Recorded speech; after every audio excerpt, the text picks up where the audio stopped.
Enfield Poltergeist. The street in Enfield where it all took place, contemporary photo. Before I died, I went blind, I had a hemorrhage. I blacked out and died in a corner on the bottom floor. Such a revelation from the other side of the world makes you cringe with horror. But what's even scarier is that this rough, husky male voice came from the mouth of 11-year-old Janet Hodgson. Tape recordings made 2 years after the death of the owner of the voice, Bill Wilkins. Everything that happened back in the 1970s in Enfield, located in the Northern District of London, very much resembled a horror movie script. But the events, unfortunately, were quite real. The phenomenon was almost immediately dubbed the Enfield Poltergeist. The public was shocked, disturbed, and puzzled by this scary story. About 30 people witnessed the poltergeist with all the classic moments of its manifestation. In the room was sharply cold, things and furniture moved in the air, making unthinkable sinusoids. On the walls suddenly appeared inscriptions, on the floor puddles, and matches ignited by themselves. In addition, an unknown force grabbed those present by the leg or the arm, not allowing them to move from their seats. But the most horrible sight was a girl who began to speak in the voice of the late Wilkins. And even after his death, he was not stingy with profanity. Of course, there were skeptical people who believed that all this is just a well-prepared prank, a trick. But no one could prove that it was so. But the son of the deceased fully confirmed the words of his father, coming from the girl.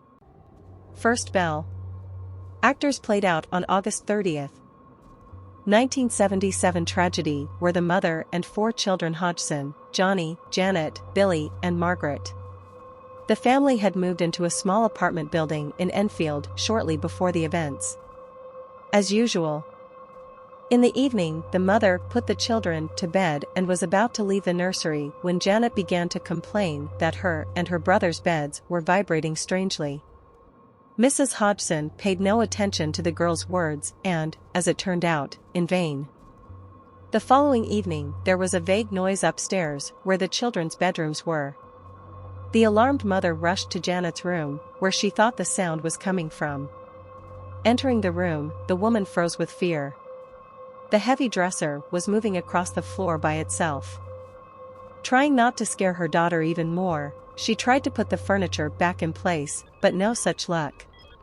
The dresser resisted, someone or something kept pushing it toward the door. Janet later mentioned that evening in her notes and added that as the dresser moved, she distinctly heard the shuffling of someone's feet.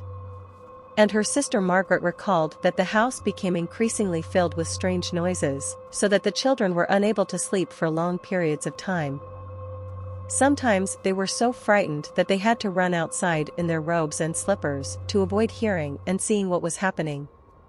Noticing the footprints, the woman and children were very frightened and turned to neighbor Vic Nottingham for help. It seemed that nothing could frighten this sturdy, large man.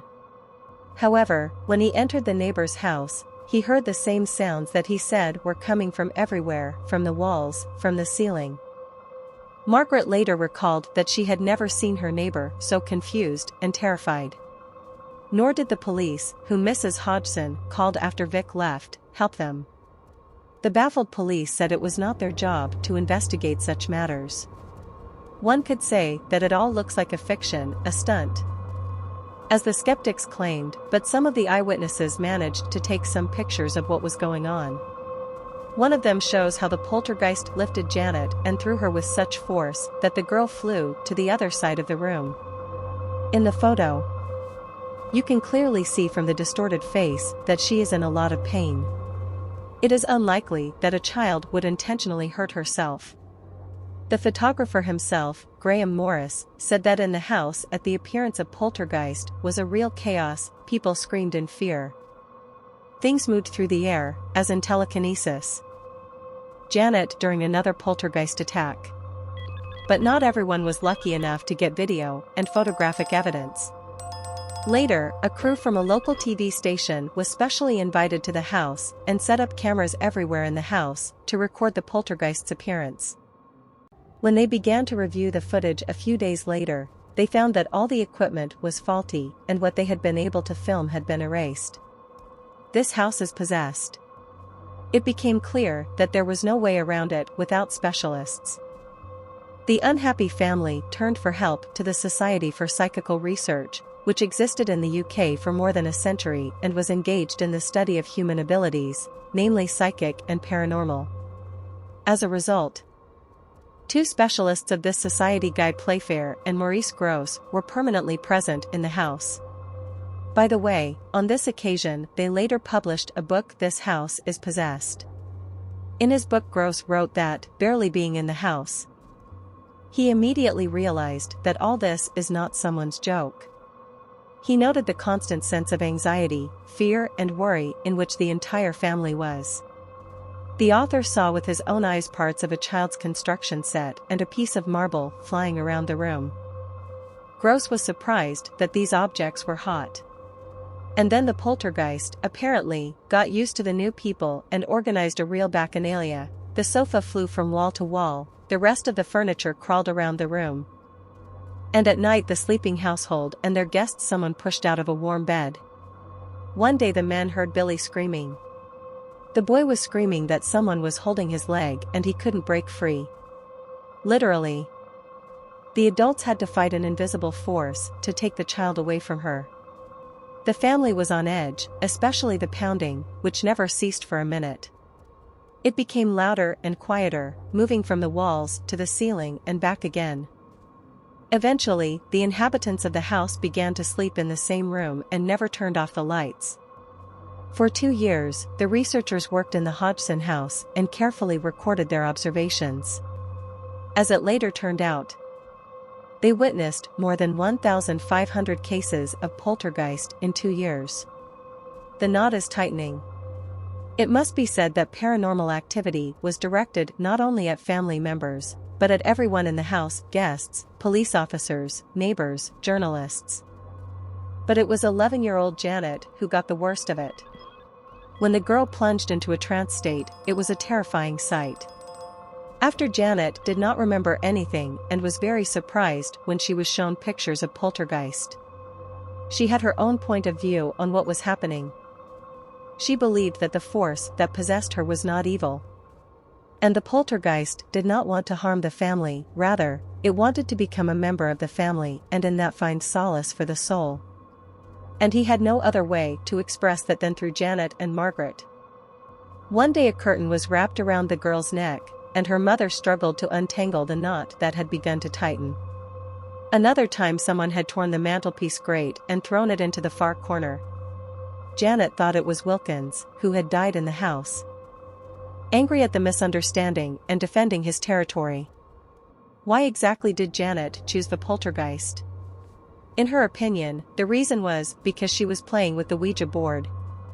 There were, of course, moments that made one doubt the authenticity of the events. For example, on one occasion, researchers found children sitting quietly in their room bending spoons, or not being allowed into the room when Janet spoke in a male voice. But years later, the children admitted that if they did set up pranks, it was only a couple of times to see if the researchers would distinguish a real poltergeist from a rigged one. To Playfair and Grosse's credit, they always succeeded. Life after contact. Immediately, it is worth saying that at the moment Janet is doing well. She got married and lives in Essex.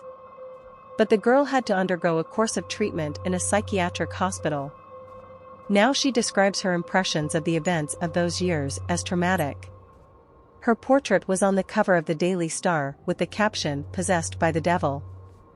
At school Janet was teased by her peers, at home it was just scary, plus an enduring anxiety for her family, and, as it turned out, not in vain. Her brother Billy was called the freak from the house with a ghost. No one wanted to communicate with him. He died of cancer very young, at the age of 14. Her mother died soon after, also of cancer. And Janet's son died in his sleep when he was only 18 years old.